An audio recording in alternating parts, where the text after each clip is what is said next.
Okay, so welcome to video number 5. Let's talk about visual real estate matters. So visual real estate is not talking about houses here, but it could be visual, it could be virtual real estate. Same thing. Basically, all that means is that the size of your image matters a lot. So imagine the image or even the screen right here. This screen right here just means that how much is your image taking up of the page. So if the image is big, then of course your real estate is going to be bigger. If it's small and you're not taking a whole lot of space, then your real estate virtually or visually is going to be not a whole lot.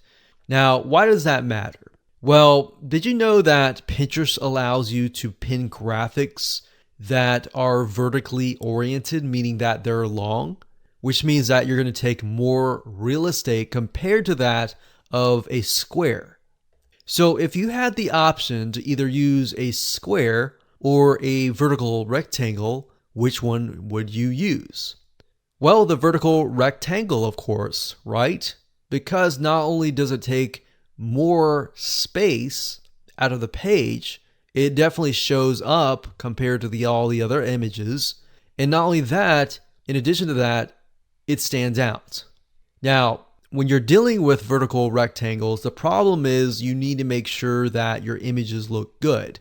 Because with a square image, you just put up an image, you can put a call to action, put up important information on that and put it up, and that's it. But with a vertical, you begin to realize that you need to really make it look good. It's not just a bunch of images.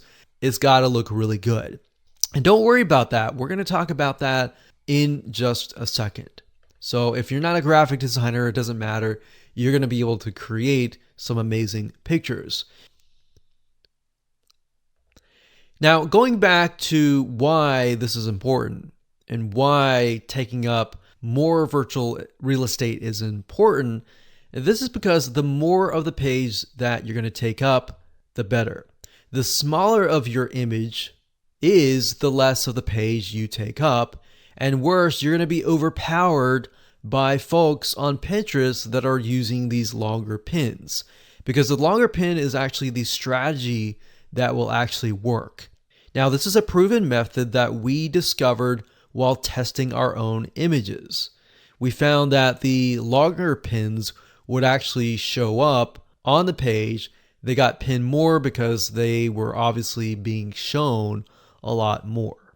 And a lot of times, longer pins will allow somebody to look at the image longer than they would a shorter image, if that makes sense.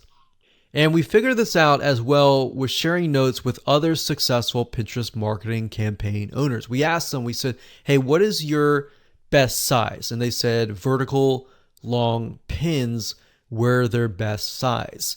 Now, what exactly size should that be? We'll get into that at a later video. So if you spend a lot of time studying other people's pictures and looking through magazine photos, so if you take a magazine from a bookstore and you look through that, you begin to realize what people really want to see visually in your niche.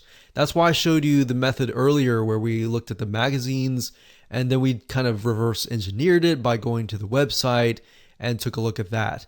But if you look at magazines and how they're laid out and all of that, if you can do something similar and lay your images out like that, it's going to be more appealing on Pinterest because you're going to be competing with everybody else who are mainly just uploading images and that's it. But if your images look really nice and appealing and attractive, you're going to get more clicks.